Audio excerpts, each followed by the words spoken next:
నమస్కారం. లక్ష్మి చెప్పే కథలకు స్వాగతం. వీణులతో వీక్షించటానికి సిద్ధం కండి. ప్రియ సఖులు, ఇప్పుడు మనం ప్రముఖ సీనియర్ రచయిత శ్రీ పిఎస్ నారాయణ గారు రచించిన 26 గంటలు ధారావాహికం నుండి 9వ భాగం వినేద్దామండి. ఆదిత్య తన బెర్త్ మీద పడుకున్నాడు అసహనంగా. సైడు పై బెర్త్ మీద పడుకున్న అంజనీ ప్రసాద్ పెద్దగా గురక పెడుతున్నాడు. కింద భ్రమరం ఇబ్బందిగా అటు ఇటు కదులుతున్నది. పడక కుదరక గొణుగుతున్నట్టుగా మూలుగుతున్నది.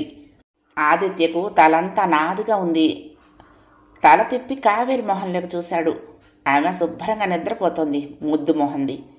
కాసేపు ఆగి కావేరిని సైడ్ బెర్త్ మీదకు పంపాలి. భ్రమరం అయితే సంతోషంగానే వచ్చేస్తుంది ఇక్కడికి కూతురుని తీసుకుని. రాంపండు ఆలోచన అర్థమైంది ఆదిత్యకు. పెట్టెలో అందరూ అంజనీ ప్రసాద్ మాటలు విన్నారు, కోపం చూశారు కనుక రాంపండు చెప్పినట్లుగా కావేరిని అక్కడికి మారిస్తే అంజనీ ప్రసాద్ పడుకున్నది తన పెళ్ళాం వెనుకొని చంపేశాడు అనుకుంటారు అందరూ. ఆ పైన రాంపండు దాన్ని చంపడం ఆలస్యం. రైలు ఎక్కడాగితే అక్కడ దిగి మాయమైపోతారు వీళ్ళంతా. ఇక తను లబోదిబోమని అతి సహజంగా చచ్చిన కావేరిని చూస్తూ భోరుని ఏడ్చేసేయాలి. రాంపండు బుర్ర బాగానే పనిచేస్తున్నది. మరి తన అదృష్టం ఎలా ఉందో. అతనికి సౌజన్య గుర్తొచ్చింది. పంచవన్నెల చిలకలా ఎగురుకుంటూ వచ్చి కళ్ళ ముందు వాలింది ఆ నీలి బల్బు కాంతిలో.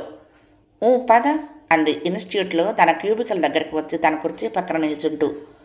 నిన్న సాయంత్రం 6 గంటలైనప్పుడు అసలే బయట చీకటి పడి చలిగాలపు గాలి వీస్తూ ఉంటే లోపల ఏసీ మరింత చల్లదనాన్ని కురిపిస్తోంది. సౌజన్య రోజులా చుడీదార్ వేసుకోకుండా చీర కట్టుకుని వచ్చింది. లైట్ గులాబీ రంగు మీద అదే రంగులో కాస్త నాదురుగా పూలు, తెల్లటి స్వెట్టర్ వేసుకుని పైగుండి ఒకటే పెట్టుకుంది.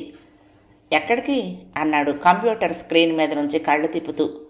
ఆమె చిరాగ్గా అంది. చెప్పాలా, ఎక్కడికో లెమ్మంటే లేవాలి అంతే.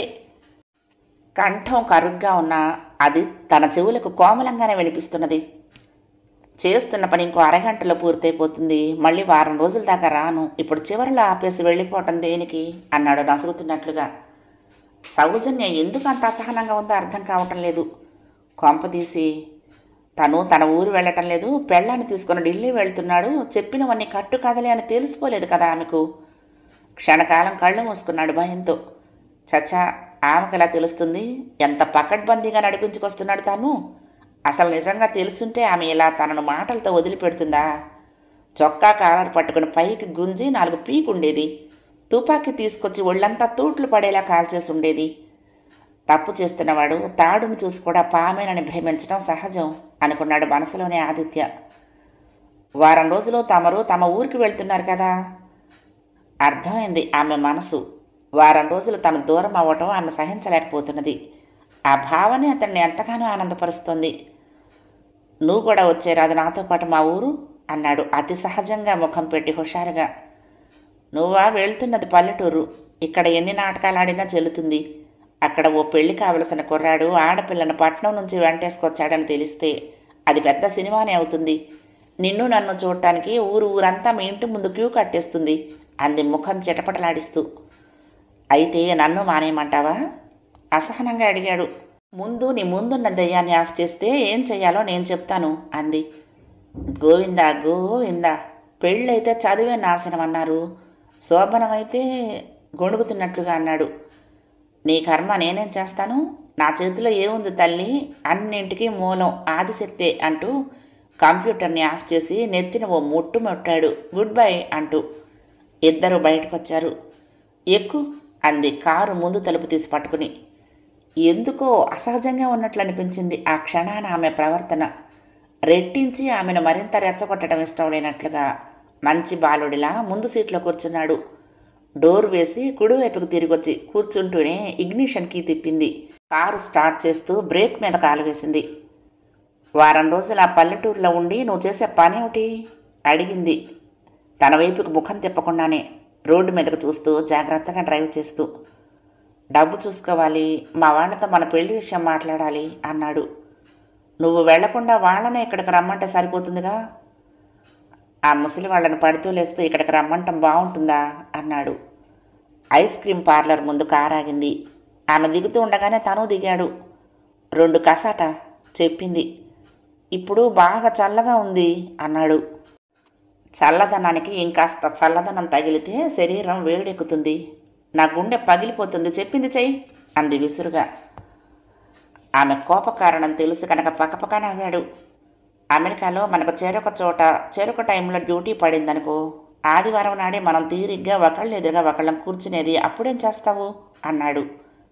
సరాసరి నీ డ్యూటీ టైంలో నువ్వు పనిచేస్తున్న చోటుకొచ్చి నీ బాస్ గడ్డి టై పట్టుకుని తెగేలా ఒక గుంజు గుంజుతాను. చచ్చూరుకుంటాడు.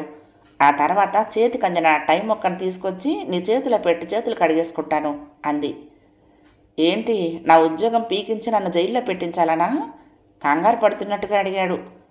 కాదు మహాప్రభో, మళ్ళా నువ్వు ఎలాంటి వెధవేషాలు వేయకుండా ఉండాలని, అది కనపడ్డప్పుడల్లా నీకు ఆ విషయం గుర్తుకొస్తూ ఉండాలని. ఇద్దరు ఆరు బయట పూల మొక్కల నడుమ చల్లగాలిలో కూర్చుని పళ్ళు జివ్వుమంటూ ఉండగా కసాట తింటున్నారు. మీ ఊరు నుండి వచ్చేటప్పుడు నాకేం తెస్తావు అడిగింది.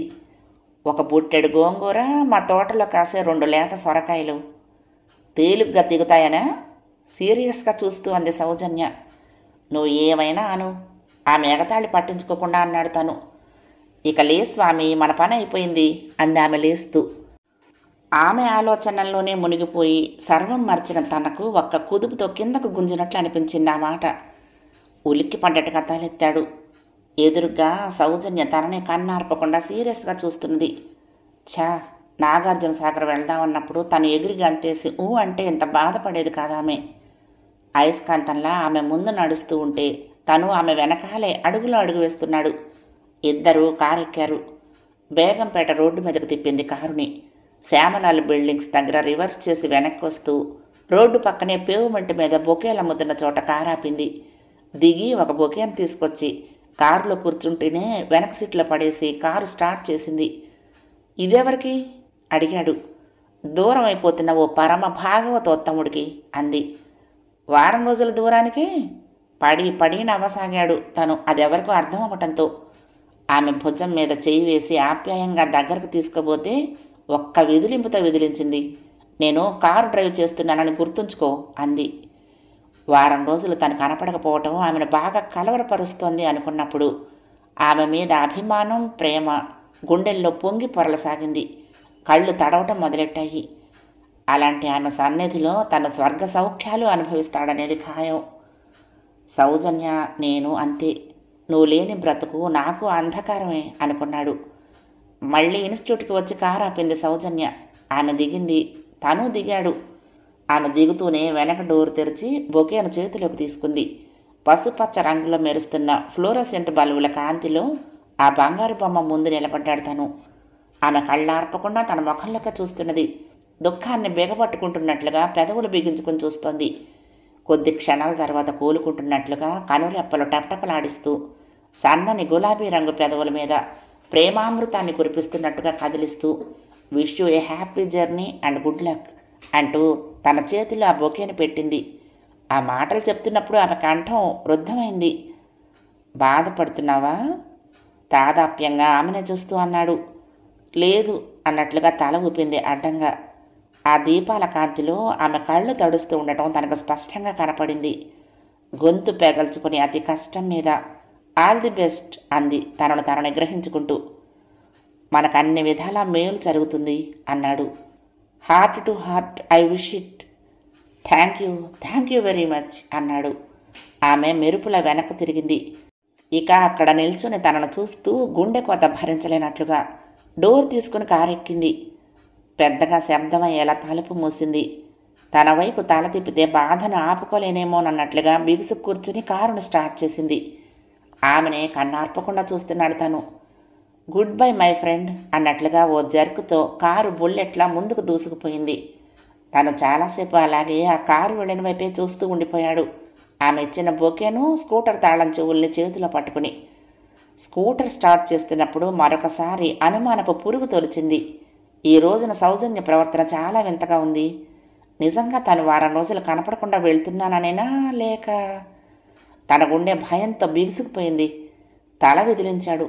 నో, ఆమెకు తన విషయాలు తెలియటం అసంభవం అన్నట్లుగా. ఉన్నట్టుండి కావేరికి మెలకు వచ్చింది. పరుగులిడే చక్రాల మోత, ట్రాక్ మారుతున్నప్పుడల్లా ఊగిపోయే పెట్టెలు, అందున అతివేగంగా పరిగెడుతున్న ఆంధ్రప్రదేశ్ ఎక్స్ప్రెస్. తలంతా బరువుగా ఉన్నట్లు అనిపించింది.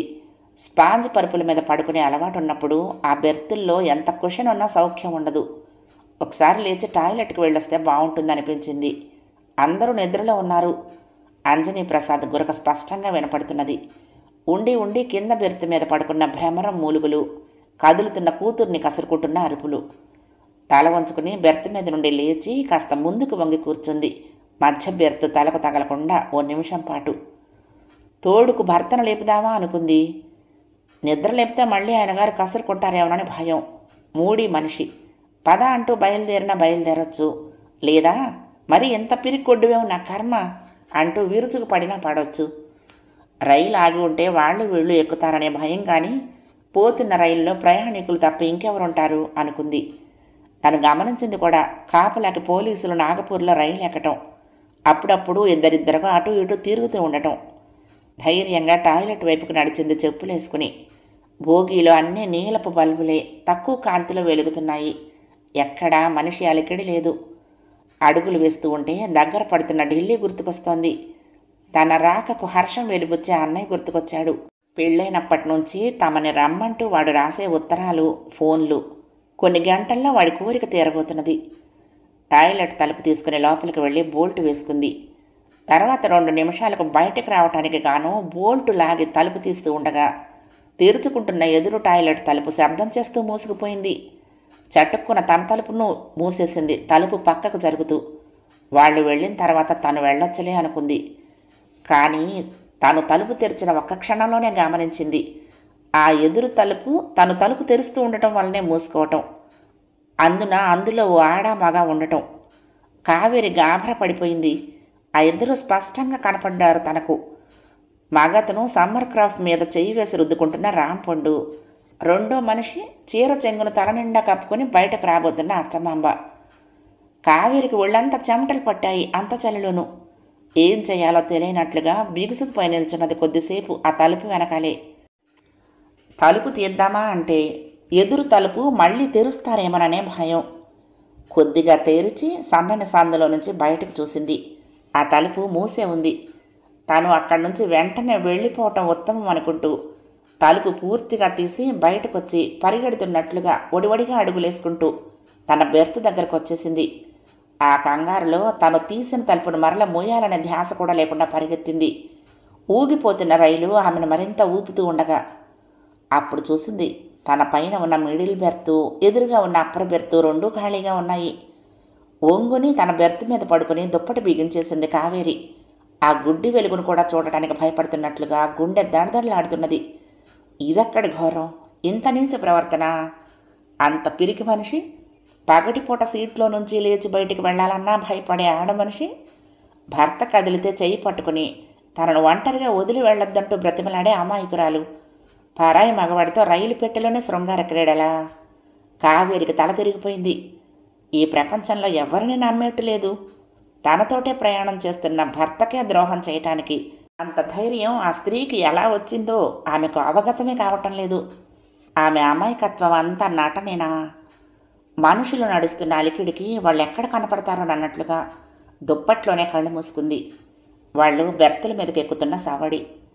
ఆమెకు అచ్చమ్మ అంటే పరమాసహ్యం వేసింది. రాంపండు సమాజానికి ఓ చీడ పురుగులా కనిపిస్తున్నాడు. ఆ గుండు, పొట్ట, తాగినవాడిలా ఎర్రటి కళ్ళు, రౌడీ ముండా కొడుకులా ఉన్నాడు. తాను చూసిన ఆ అసహ్యకరమైన దృశ్యాన్ని మర్చిపోవాలన్నట్లు కనుగుడ్లు పగిలి మొక్కలవుతాయా అన్నంత గట్టిగా రెప్పల వెనక బిగించేసింది కావేరి. కళ్ళు మూసుకుని దుప్పటి కప్పుకుని పడుకున్న కావేరి ఉలిక్కిపడి తాలెత్తింది. ఎవరో తనని తడుతున్నట్లు అనిపించగా కాస్త భయం వేసింది. రాంపండు, అచ్చమాంబ కలిసి ఉండటం తను చూసి గంటసేపైనా ఇంకా ఆమెలోని ఉద్వేగం తగ్గలేదు. కలవరపాటితో అస్తవ్యస్తంగా అటు ఇటు కదులుతూనే ఉంది పడుకున్న. అక్కడి నుండి వస్తూనే భర్తను లేపి తను చూసిన విషయాన్ని చెబుదామా అన్నంత ఆతృత పడింది. కానీ అతడు, ఈ ప్రపంచంలో ఇలాంటివి 1,00,000 జరుగుతూ ఉంటాయి, మనవి కాని విషయాల్లో మనం తలదూర్చకూడదు, ఎవరెలా పోతే మనకేంటి, నోరు మూసుకు పడుకో అని కసురుకున్నా కసురుకోవచ్చు అనుకుంటూ దుప్పటి కప్పేసుకుంది. కావేరి! భర్త గొంతు స్పష్టంగా వినపడటంతో దుప్పటి తీసి తలెత్తుతూ పైకి లేచింది. ఏమిటి అడిగింది. పాపం ఆమె ఇబ్బంది పడుతున్నదల్లే ఉంది. ఆ సైడ్ బెర్త్ మీద పిల్లతో. నువ్వు పోయి పడుకోరాదు అక్కడ, ఆమెను ఇక్కడికి రమ్మనమని అన్నాడు. భ్రమరం అరుస్తున్నది పిల్లని ఎందుకో. లేచింది కావేరి. ఇది పెద్దది కదా, ఆమె ఒక పక్క పిల్ల ఒక పక్క పడుకుంటారు అన్నాడు ఆదిత్య మళ్ళీ. అలాగేనన్నట్లు తల ఊపింది కావేరి. లేచి భ్రమరం దగ్గరికి వచ్చి, ఏమండి మీరు ఇబ్బంది పడుతున్నారల్లే ఉంది, ఇక్కడ పిల్లని పెట్టుకొని పడుకోవటానికి నా బెర్త్ మీద పడుకోండి, నేను పడుకుంటాను ఇక్కడ అంది ఆమెనే చూస్తూ. భ్రమరం లేచి కూర్చుంది త్వరగా. నీకు నూరేళ్ళమ్మా, నేను ఎవరినైనా అడుగుదామా అనుకుంటున్నాను. ఇది నన్ను వేపుకు తింటోంది పడుకోనీయకుండా. మీరు చూస్తూనే ఉన్నారుగా.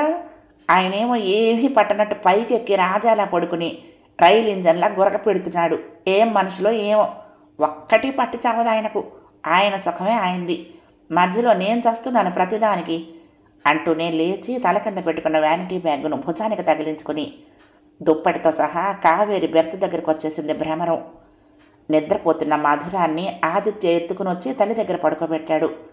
ఆ అమ్మాయి బరువు మోయటం కష్టమైన అవసరం తనది కనుక ఆదిత్యకు చాలా ఆనందంగా ఉంది. వాళ్ళ బెర్తుల మార్పిడి ఇంత తేలిగ్గా జరిగిపోయినందుకు. పైన పడుకున్న రాంపండు కింద జరుగుతున్న వ్యవహారాన్ని ఓరగా చూస్తూ తృప్తిగా సమ్మర్ క్రాఫ్ట్ మీద చేయి వేసి రుద్దుకున్నాడు. కావేరి సైడ్ బెర్త్ మీద పడుకుని దుప్పటి కప్పుకుంటూ పక్కకు చూసింది. కిటికీ రెక్కలు కొద్దిగా పైకి లేచున్నాయి. చల్లటి గాలి ఆ సందుల్లో నుంచి లోపలకు రయ్యన కూడుతున్నది. వాటిని కిందకు లాగింది బలంగా. దుప్పటి ముసుగు పెట్టుకున్నా మళ్ళా కొద్దిసేపటికే చల్లటి గాలి శరీరాన్ని తాకటం మొదలుపెట్టింది. తాలెత్తితే కింద సన్నని సందు చేస్తూ పైకి లేచిన కిటికీ అద్దాలు. ఏమండి ఈ కిటికీలు కాస్త గట్టిగా బిగించండి అంది ఆదిత్య వైపుకు చూస్తూ. ఆదిత్య లేచి వాటిని కిందకు లాగి బోల్టులు బిగించాడు. మీరు పడుకోకూడదు ఇక్కడ, జీన్స్ ప్యాంటు మొద్దు చొక్కా కదా వేసుకుంది, నాకైతే బాగా చలి పుడుతున్నది అంది కావేరి ముఖం చిట్లించి. ఉలిక్కి పడ్డట్టుగా ఆమె ముఖంలోకి చూశాడు ఆదిత్య. అంటే తను అక్కడ పడుకుంటే గుండె గుబేలు మంది. తన కోసం హైదరాబాద్లో ఆత్రంగా ఎదురు చూస్తున్న సౌజన్య కనపడింది. తను వారం రోజులు కనపడకుండా వెళ్తున్నందుకే ఆమె ఎంతో బాధపడుతూ తన చేతిలో బొకే పెడుతున్న దృశ్యం కనపడింది. అందమైన భవిష్యత్ అంతా సినిమా రీలులా గిరగిరా కళ్ల ముందు తిరిగింది. భార్య మాటలకు అతని మొహం తెల్లగా పాలిపోయింది. తల విదిలించాడు అదేదో జరగరాని పని అన్నట్లు. ఏంటి నేను పడుకునేదా వచ్చి మీ బెర్త్ మీద రెట్టించింది కావేరి కాస్త గట్టిగా. ఆదిత్య కూలుకుంటూ, బాగానే ఉంటుంది కానీ ఇది పొడుగు తక్కువ, నేను నీలాగా కాళ్ళు చాపుకు పడుకోలేను, ముడుచుకు పడుకోవాలి. తెల్లవారేటప్పటికి కాళ్ళు పట్టుకుపోయినాయి అంటే నువ్వే ఏదైనా ఆయింట్మెంట్ రాయాలి 2 కాళ్ళకి కాస్త నవ్వు కలిపి నసుగుతున్నట్టుగా అన్నాడు. సర్లేండి ఎవరి సుఖం వారిది. చటుక్కున్న దుప్పటి కప్పేసుకుంది ముఖం మీదకి విసురుగా కావేరి. ఆదిత్యకు అర్థమైంది కావేరికి కోపం వచ్చిందని. ఓ పని చెయ్యి, ఓ గంట పడుకో, ఇబ్బందిగా ఉంటే నన్ను లేపు, నేను వచ్చి పడుకుంటాను అన్నాడు అనునయిస్తూ. నిద్ర పడితే అది 1-2 గంటలో తెలియదు. ఈలోగా అనుకున్న ప్లాన్ అనుకున్నట్లుగా జరిగిపోతే ఇక అది ఎక్కడ పడుకున్నా ఒకటే. సరేనన్నట్లుగా తల ఊపింది కావేరి దుప్పటి కింద నుంచే. ఆదిత్య వెనక్కు తిరిగాడు తన బెర్త్ మీద పడుకోవటానికి. ఆ లైట్ ఆర్పేయకూడదు సారు, నాకు కళ్ళల్లో వెలుతురు పడుతూ ఉంటే నిద్ర పట్టదు అన్నాడు తలను కిందికి వాల్చి ఆదిత్యను చూస్తూ రాంపండు. అతడి ఉద్దేశం అర్థం కావటంతో ఆదిత్య కావేరి పడుకున్న చోటుకి వెళ్ళి లైట్ స్విచ్ని ఆఫ్ చేశాడు. వెలుగుతున్న నీలి బల్బు గుడ్డి వెలుతురులో ఓసారి అటు ఇటు చూసొచ్చి తన లోయర్ బెర్త్ మీద పడుకున్నాడు ఆదిత్య. రాంపండు అన్నట్టుగా నాటకానికి రంగమంతా సిద్ధమైంది. ఈ బెడ్ ల్యాంప్ కూడా లేకుండా ఉంటే ఇంకా బాగుండేది, కానీ దాని స్విచ్ ఇక్కడ లేదు. రాత్రి 1-2 గంటల మధ్య ప్రయాణికులంతా గాఢ నిద్రలో ఉన్నారన్నట్లుగా ఎక్కడా మనిషి అలికిడి లేదు. కావేరికి అప్పుడే మాగన్నగా నిద్ర పట్టింది. భ్రమరాంబకు కావేరి ఇచ్చిన బెర్త్ హాయిగా ఉండటంతో మంచి నిద్రలోకి జారిపోయింది. ఆదిత్యకు నిద్ర పట్టడం లేదు. మనసులోని ఉద్రిక్తత అతడిని నిద్రపోనేయటం లేదు. ప్రతి 2 నిమిషాలకి ముఖాన్ని దుప్పట్లో నుంచి బయటపెట్టి చూస్తున్నాడు. రాంపండు లేచి అనుకున్న కార్యక్రమం చేపడతాడా లేదా అన్నట్టుగా. అంజనీ ప్రసాద్ గురక అంతరాయుల శబ్దంలోనూ స్పష్టంగా వినపడుతున్నది. రాంపండు సరే ఎక్కడా కదలికలేదు. మొద్దు నిద్రపోతున్నాడేమోననుకుంటూ చిరాకు పడ్డాడు ఆదిత్య. వేధవ, అసలు వాడి వల్ల పని అవుతుందా? ఒట్టి సొల్లు కబుర్లేనా? టైము ఏపీ ఎక్స్ప్రెస్ల ముందుకు దూసుకుపోతుంది. తమ ప్రయాణం ఇంకా 6-7 గంటల్లోకి వచ్చింది. అసలు 5 అయిందంటే ఒక్కొక్కరు లేచి కాలకృత్యాలు తీర్చుకోవటానికి అటు ఇటు తిరగటం మొదలు పెడతారు. అప్పుడు ఇంకేం చేస్తాడు వాడి బొంద? ఏం జరిగినా ఈ 1-2 గంటల్లోనే జరిగిపోవాలి. కావేరిని వదిలించుకోకపోతే సౌజన్య తనకు దక్కదు. కాదు, ఏమైనా మాయమాటలు చెప్పి దక్కించుకున్నా నిజం నీటి బుడగలా ఎప్పుడు పగులుతుందో అని భయపడుతూ రోజులు గడపాలి. తనకు పెళ్ళయిందని, తన భార్య బ్రతికే ఉన్నదని తెలిసిన మరుక్షణంలోనే సౌజన్య తన భర్తని కూడా చూడకుండా తుపాకీతో కాల్చి అవతల పారేస్తుంది. అంతకంటే కావేరి చేస్తే తర్వాత తనకు ఒకసారి పెళ్ళయిందని తెలిసినా అది బ్రతికి లేదు, పిల్లలు లేరు కాబట్టి 4 రోజులు ఏడ్చి ఏదో విధంగా సమాధాన పడుతుంది. అతడి గుండె ఆదుర్దాతో కొట్టుకుంటున్నట్లే రైలు శబ్దం చేస్తూ ముందుకు దూసుకుపోతున్నది. ఆశా నిరాశల మధ్య ఊగిపోతూ పడుకుని ఉన్నాడు ఆదిత్య. తన భవిష్యత్తును గురించి కలలు కంటూ కలవరపడుతూ కళ్ళు తెరుచుకుని. సరిగ్గా అప్పుడు రాంపండు పై బెర్త్ మీద నుంచి లాడర్ మీద కాలు పెట్టి కిందకు దిగాడు. కాలుతున్న ఆదిత్య మనసు మీద చన్నీళ్లు చిలకరిస్తూ. అతడు దిగుతూనే 4 వైపులా పరిశీలనగా చూశాడు. సమ్మర్ క్రాఫ్ట్ మీద చేయి వేసి గట్టిగా రుద్దుకున్నాడు. ఒళ్ళు విరుచుకున్నాడు. ఆ పైన ఆ భోగిలో ఎవరైనా మెలకుతో ఉన్నారా అన్నట్లుగా చూసుకుంటూ అటు ఇటు తిరిగి వచ్చాడు. తొడుక్కున్న చొక్కా విప్పేశాడు. లోపలున్న ఎర్ర టీషర్టు కాలర్ సర్దుకున్నాడు. ఆంజనీ ప్రసాద్ నిండా దుప్పటి కప్పుకొని పడుకుని ఉన్నాడు. టీసీ సీట్లో ఓంకారం ముడుచుకు కూర్చొని నిద్రపోతున్నాడు. మెడ వరకు షాల్ కప్పుకుని, కళ్లకు భూతద్దాల కళ్ళజోడును అలాగే ఉంచుకుని. ఆంజనీ ప్రసాద్ పడుకున్న బెర్త్ వంక కానీ, టీసీ సీట్లో కూర్చొని నిద్రపోతున్న ఓంకారాన్ని కానీ చూడకుండా రాంపండు వడివడిగా టాయిలెట్లోకి వెళ్ళిపోయి తలుపేసుకున్నాడు. తర్వాత 5 నిమిషాలకు బయటకు వస్తూ వాష్ బేసిన్ దగ్గరికి వెళ్ళాడు. అద్దంలో ముఖం చూసుకుంటూ జేబు రుమాలతో బాగా తుడుచుకున్నాడు. ఓంకారం తల వంచుకొని కూర్చునే నిద్రపోతూ ఉండటంతో తృప్తిగా ఆయన వంక ఒకసారి చూశాడు. భోగి అంతా నీలి బల్బుల వెలుగులో మసక మసకగా ఉంది. రైలు నడుస్తున్న శబ్దం తప్ప మరే శబ్దమూ లేదు. ఆ గుడ్డి దీపాలు వెలుగుతూ ఉండకపోతే ఇంకా ఎన్ని మర్డర్లైనా హ్యాపీగా చేసేయొచ్చు అన్నట్టుగా అటు ఇటు కళ్ళు తిప్పి చూశాడు. ఏదో స్టేషన్ రావడంతో ప్లాట్ఫామ్ మీద దీపాల కాంతి కిటికీ అద్దాల్లో నుంచి లోపలికి మెరుపుల్లా మెరిసి క్షణాల్లో మాయమైపోయింది. ఇక సీరియస్గా డ్యూటీ ఎక్కేద్దామన్నట్టుగా ఒడివడిగా అడుగులు వేస్తూ తన బే దగ్గరికి వచ్చాడు. ఒక్క అంజనీ ప్రసాద్ గురకే అక్కడ మనుషులున్నారనే విషయాన్ని తెలియపరుస్తున్నది. అందరూ దుప్పట్లలో ముడుచుకుపోయి సర్వం మరిచి నిద్రపోతున్నారు. రాంపండు సైడ్ బెర్త్ దగ్గర ముందుకు వంగాడు.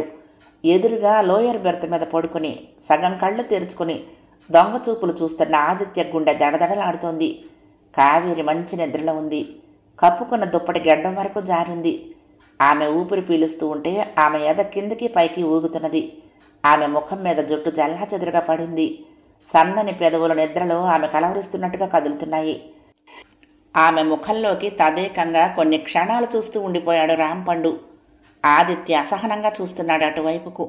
జరుగుతున్న ఆలస్యం అతన్ని చిరాకు పరుస్తోంది.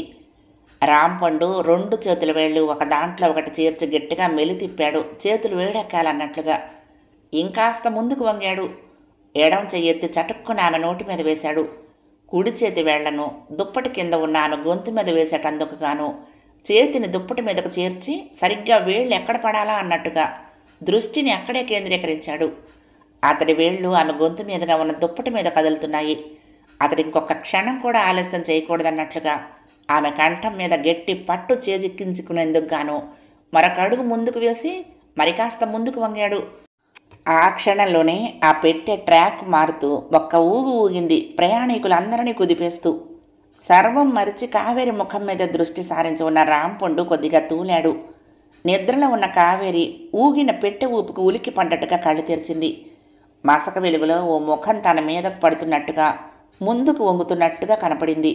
నోటి మీద ఏదో బరువుగా ఉంది. భయంతో కెవ్వుమని కేక వేస్తూ తలను విసురుగా పైకి లేపింది. కొద్దిగా తలెత్తి అటువైపుకి దొంగచూపులు చూస్తున్న ఆదిత్య తల చటుక్కున వాలిపోయింది నీరసంగా ఆ చీకట్లో. మరు క్షణంలో నిండా దుప్పటి కప్పుకున్నాడు. రాంపండు ఆ కేకకు కలవరపడుతూ క్షణం కూడా ఆలస్యం చేయకుండా వెనక్కి తిరిగాడు. ఇప్పుడే లేవాలా ఆమె? వెనక్కు తిరిగిన అతడు కట్టెలా బిగుసుకుపోయాడు. అక్కడ ఓంకారం తన సీట్లో నుంచి లేచి ఇటే వస్తున్నాడు. హరి ఓం, ఏమైంది రాంపండు గారు అంటూ.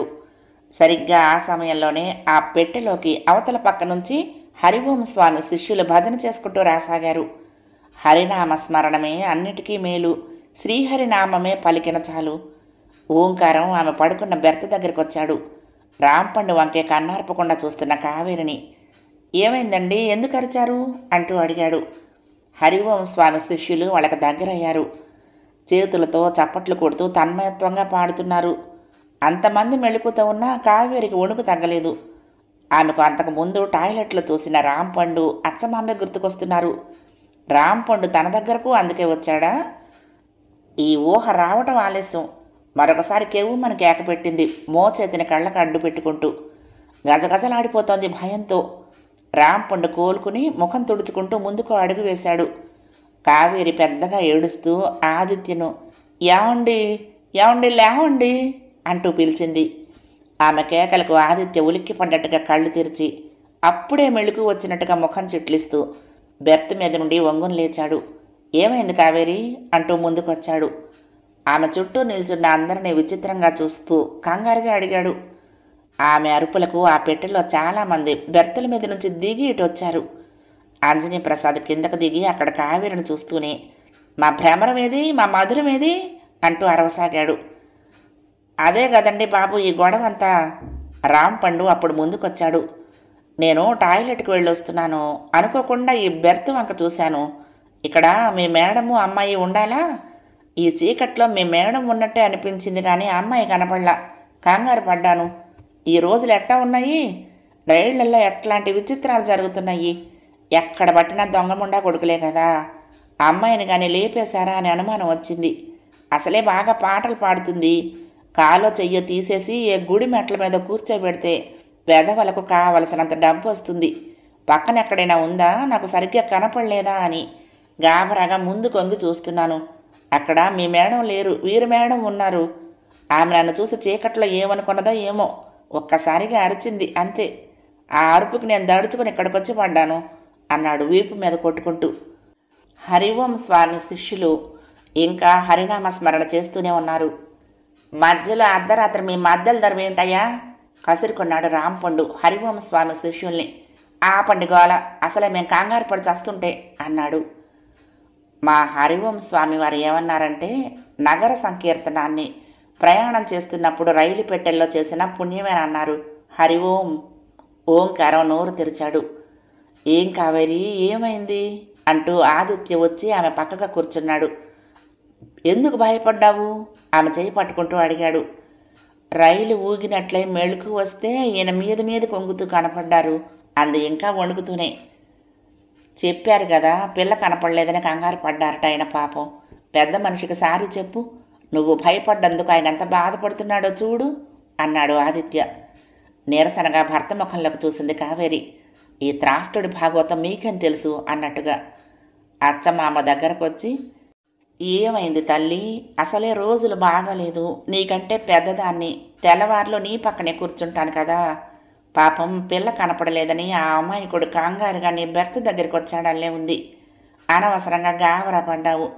అయినా ఆడంగుల దగ్గరికి అలా వెళ్ళొచ్చా అండి మీరు? మీకు అనుమానం వచ్చినప్పుడు వారి భర్తను లేపి విషయం చెప్పాలి అంది మూతి తిప్పుతూ. అంతేగాని అమర్యాదగా ప్రవర్తించడం తప్పు కాదు, నలుగురు ఏమనుకుంటారు అంది. కావేరికి ఆమెను చూస్తున్నా ఆమె మాటలు వింటున్నా ఒళ్ళు కంపరం ఎత్తుతున్నది. ఇద్దరే తోడు దొంగలు. టాయిలెట్లో వీళ్ళ భాగవతం చూడలేదా తను అనుకుంటూ ఇంకాస్త భర్త వైపుకు జరిగి తెల్లవారిందాక మీరిక్కడే కూర్చోండి అంది. ఇంతకీ మా భ్రమరం ఏదండి అన్నాడు అంజనీ ప్రసాద్ పెట్టెలో అటు ఇటు వగరుస్తూ చూస్తూ. మీ కంగారు పాడుగాను, ఎదురుగ్గా ఆ బెర్త్ మీద తల్లి కూతుళ్ళిద్దరూ హాయిగా నిద్రపోతున్నారు అన్నాడు ధర్మలింగం. మీకేం తెలుసు నా బాధ? అది ఒక్క క్షణం కనపడకపోతే నేను ఉండలేను. తగువులాడకుండానా? 24 గంటలు ఒకటే గోల అన్నాడు వెంకటాచలం ఎగతాళిగా. కోపంగా చూశాడు ఆయన వంక అంజనీ ప్రసాద్. మేము తగువులు ఆడుకుంటామా? ఎవరన్నారు? మేము ఎప్పుడు మాట్లాడుకున్నా అట్లాగే మాట్లాడుకుంటాం. ఏం మాట్లాడటండి బాబు, తెల్లవారేటప్పటికి చంపేస్తానని శపథం కూడా చేస్తిరి అన్నాడు ధర్మలింగం. అందరూ గొల్లున నవ్వారు. ఆ పెట్టెలో అంత శబ్దం అవుతున్నా ఒక్క అంగుళం కూడా పడుకున్న చోటు నుంచి కదలంది భ్రమరము మాధురమే. అదే నయమైంది. ఆమె గనక లేచున్నట్లయితే తాను తప్ప మరెవరైనా తన భర్తను పల్లెత్తు మాట అన్నా ఎగతాళి చేసినా సహించకపోగా ఓ బీభత్స రణరంగ కల్లోలాన్ని సృష్టించి ఆ పెట్టెను ఓ ఊపు ఊపేసి ఉండేది. 9వ భాగం సమాప్తం. ప్రియ సఖులు, ఈ కథ మీకు నచ్చితే తప్పకుండా లైక్ చేయండి, షేర్ చేయండి, కామెంట్ చేయండి, సబ్స్క్రైబ్ చేసుకుని నన్ను ఎంకరేజ్ చేయండి. ఉంటానండి. ప్రేమతో లక్ష్మి, కృష్ణా తీరం దుర్గమ్మ సన్నిధానం. నమస్తే.